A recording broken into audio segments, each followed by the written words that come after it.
Hello, everybody, and welcome back to the channel. And today we are going to be talking about a K-drama. Yes, I've been watching a couple of K-dramas. I'm going to be doing a couple of different kind of dramas and things in my review. And today I'm going to talk about, with very light spoilers. I don't want to get too deep into the spoilers because then essentially it will spoil the enjoyment. But I want to talk about one of the most harrowing and possibly emotionally devastating series I have yet to watch, brought to us by the good folks of Korea, the Netflix drama The Glory. I did not know nothing about this. This came out in 2023, but fuck it, this is my channel. I'm going to do it in 2024. So, thank goodness I started watching this now because all the episodes were out. But I want to talk about The Glory. The Glory is the story of Moon Dong-eun, a former victim of school violence. And she plans on seeking revenge on the bullies after taking up a job in a homeroom elementary school of the bullies' leader, hye-ran. She puts together a plan of revenge.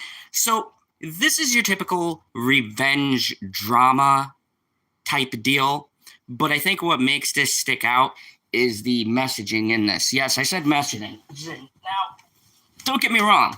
This isn't one of those super political messaging, but then again, I'm not in Korean culture. But there is a big messaging on bullying. And so basically, these bullies, they bully this girl, and she seeks revenge.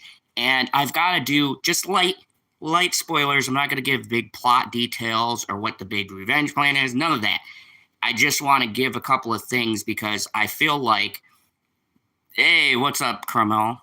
I feel like before you start this series, you need to know about a couple of things if you are sensitive to these. Because being a father, this is one of the most raw, just horrendous, kind of gut-wrenching series as far as showing school bullying.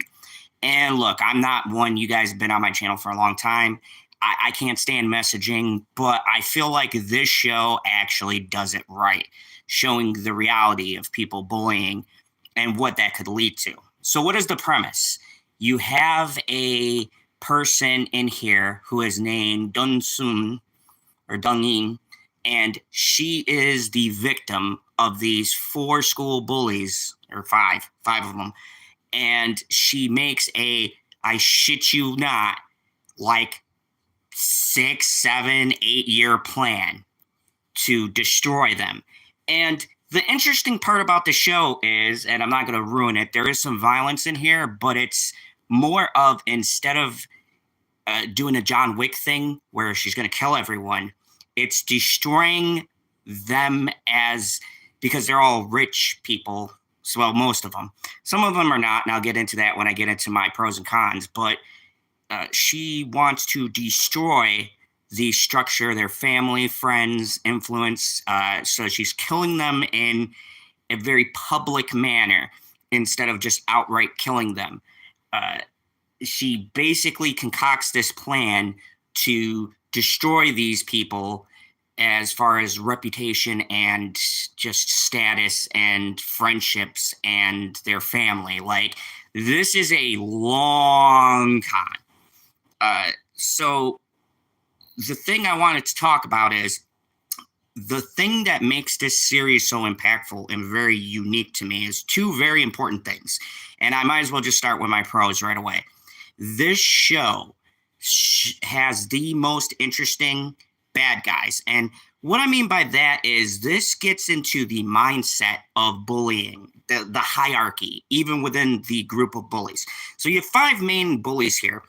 And in their structure is a sort of hierarchy. You have the really bitchy bully who's like kind of the head, and her name is hold on a second because I'm doing this by the cast here.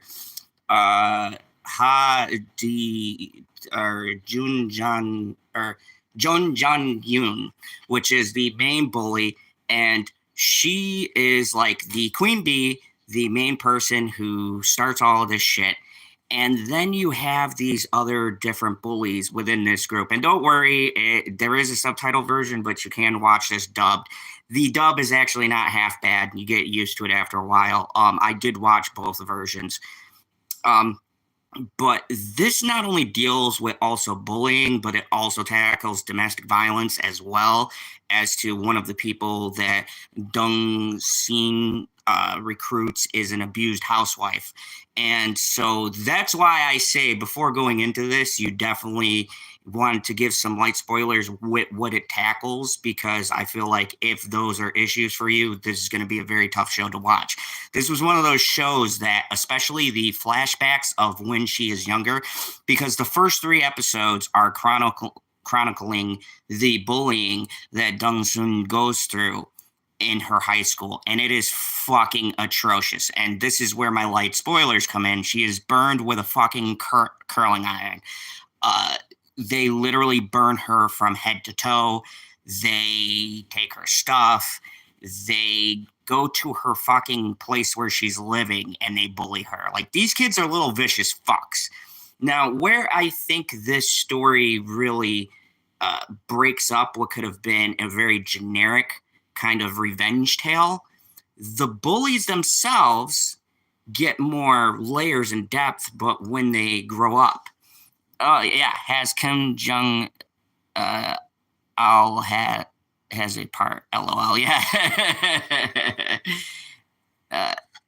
Yes. Where I think this show really succeeds is that it has an interesting revenge premise, because the bad guys in this are not one note and one dimensional.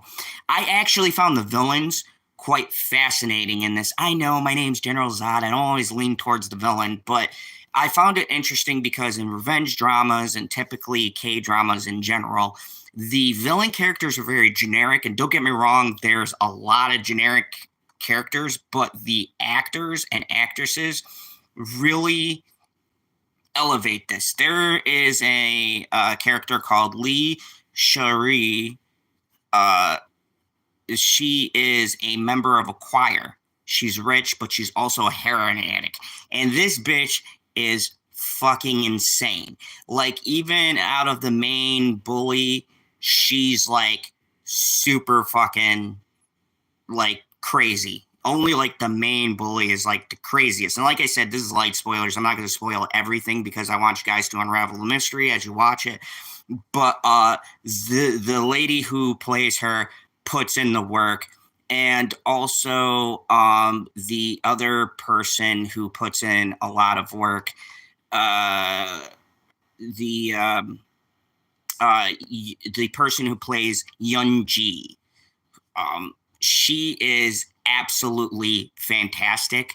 Yeon-jin is an interesting villain. She's the head of the bullying group, but her psychology, especially when you fast forward to a couple of years later and she has a husband and kids, it's interesting to see Dong-eun's revenge and how you start to see each of their personalities from high school come out as this revenge plan unfolds.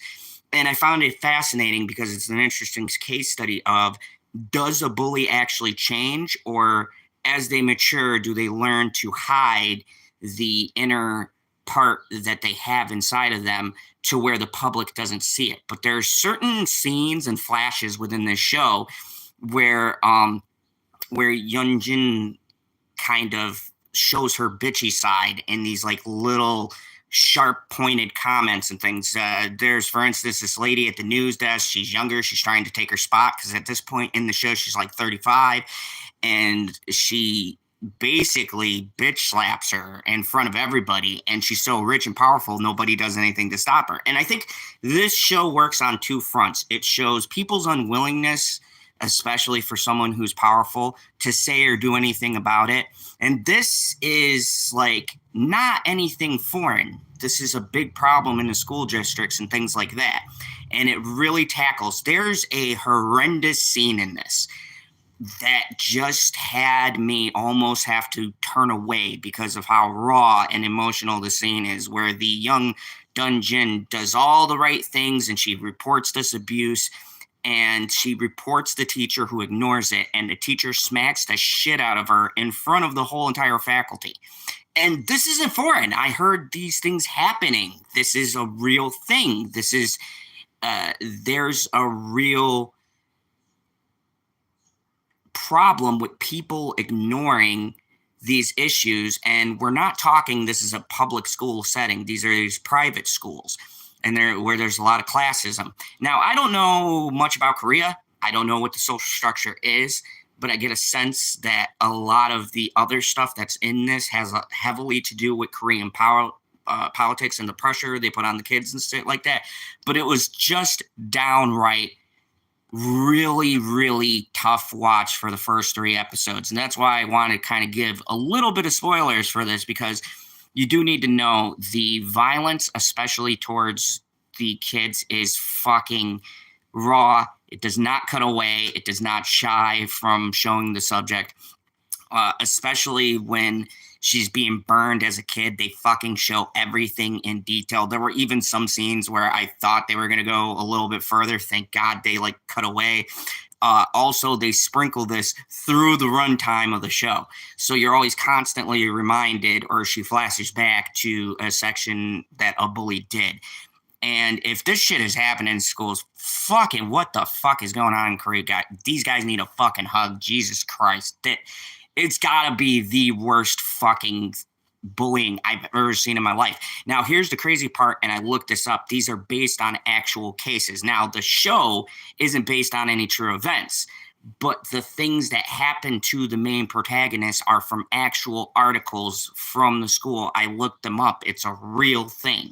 I guess this type of bullying is very prevalent in these rich, sort of secluded boarding schools.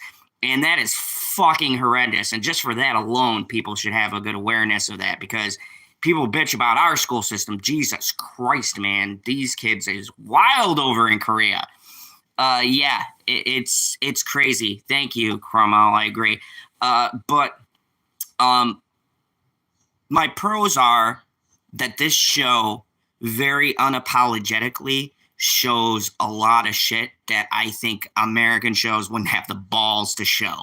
And like I said, I only did those light spoilers just to get that out of the way. So if you are sensitive to domestic violence and you're sensitive to abuse towards children, like kid-on-kid abuse, I guess you'd say, like classmates. And when I say abuse, I mean like she gets fucking seared with a curling iron right to her skin. It's so bad. It's on her legs and her arms that she has to wear like these long sleeve shirts and pants in order to hide the scars. And this sets us up for the shit she does, because her revenge plan has got to be one of the greatest revenge plans I think I've seen in a very long time. I would say if you can hang through the first 3 episodes, the 4th episode is where like it has a really great moment in it. And from the 4th episode to the very end, this shit is bananas. The shit that happens in here is crazy. Now, this brings me into my cons. My cons for the show is this. Some of the stuff in this revenge plan I call bullshit on. And I'm not saying it's not possible, but how she doesn't get caught and some of the things that happen is big fucking coincidence that has to line up just right. And what I mean by that is there are certain scenes within this, and one character in particular who's a doctor guy, and he just happens to show up and fix the situation. And I hear this is a K-drama problem. I don't watch a lot of K-dramas. The only other one I watched was The Kingdom, which is fucking excellent. And if you haven't seen that, go check it out. But so I don't have a good, I've been kind of branching into it, watching more, but it seems to me that a lot of K-drama writing has like the American trope where there's one character who comes in and just seems to, and the fucking cleaning lady. Okay, so there's this one lady in here who is the cleaning lady who she extorts Dong-eun to take out her abusive husband. And now this lady is sweet. She adds levity. She's got a little bit more of an arc than the doctor guy, but these two characters are like the main get out of jail free card for this. And it kind of throws off the balance of the show because I don't like that it has such good writing and so sharp and poignant and such good character building, which signals to me that they are capable of writing a good show, and then they throw in tropes. It's a big issue that I have, and I think it really takes away for how good the actual writing is from the characters, and the performances are great. The person who plays yeon-jin is such an evil, maniacal cunt. Sorry, I gotta say it. That's what she is. She is an evil cunt. This actress relishes in this role. Her facial expressions, and when her and Dong-eun are facing off against each other, it's like an anime in like fucking live action. They have like that stare, but the words and the dialogue between them is so sharp. And I mean, some of it's cliche, but for the most part, it's like two super smart people, because even though she's a bully, she is smart when it comes to being manipulative. And oh my god, like the face off between the two of them is absolutely fucking electric. These two actresses, I hear the person who plays Dong-eun has been an actress since the 90s. I don't know. I just watched this 1K drama out of a whim. She is fucking fantastic. She's so cold. The person who plays Dong-eun, she's so cold and calculated, and she seems like one of those bitchy type of characters that we do here in America that has no personality and they just pour fucking political shit into, but it's not the case at all. This actress actually has layers, like a fucking human being. And why she's so cold and isolated is so well written in the plot of the story. And you so get why she is the way she is. So like when she gets hugged and she doesn't hug someone back, it's because she's this abused girl who's been on her own, whose mother has fucked her over, the school has fucked her over, the police have fucked her over, nobody wants to fucking help her, and she's been isolated. And so when she starts meeting these people and they start showing her affection, she doesn't know how to take it. And it's actually fucking gripping writing. While the love shit between her and the doctor, it kind of slows the pace, there's still an intrigue, and the mystery and how she is going to get her revenge is the plot. And I swear to God, from beginning to end, this took me 2 days. It's 16 episodes. And right from episode 4 until the end of this show, you're just on the edge of your seat, because as the pieces start falling into place, the actual plan comes into focus. You realize her plan is actually brilliant. Now, I don't have an issue with the plan. I just have an issue with certain things, especially the ending. And I'm not going to spoil it here because, like I said, this is late spoilers. I'm not going to tell you what the ending is, but the ending, not how she gets her revenge, but the things that follow afterwards kind of felt tacked on. And it deducted some points for me, because other than the resolution, her and the way she planned it all out was flawless. And everything has a justification up to that point. And that's what I mean. Like, even with the maid lady, there are certain scenes that wouldn't work without her, but because she was so happy and she was a bright spot in a very dark show, I gave that a pass. But the doctor dude and Dong-eun, like, their love story, it was 50-50. By the time I got to the end, I did want some kind of happy shit to happen to this character, because she's the most bleak character I've seen in a very long time. And just the actress is just phenomenal. And I want to look her up here so I could give her proper credit, because so her name is Sung-hee-kyo. And she's been acting since the 90s, but she really blew up in the 2000s. And, like, dude, I will watch anything she is in. Her acting is fucking magnificent. The way that she portrays this hurt and anger, and it's just great. And the other actress that I liked was Lim ji-yeon, and it plays yeon-jin, who's the main villain of the character. And these two, their back and forth is so electric, and the chemistry between them and their rivalry really holds this whole thing together. It's gripping from beginning to end, and part of me really wants to hate her because like when you get into this, she's a very vile person, but she also has a kid. And being a father myself, they really hit that. But then you get to a certain point and you're like, holy shit. And you realize the depths of her damage. And it's two very damaged people. And in a sense, Yeon-jin created uh, what's her face? Moon Dong-eun. Yeon-jin created Moon Dong-eun because she made her the monster that she becomes to seek this revenge by her actions when they were kids. And there's a great line in it where she's like, I should have killed that bitch.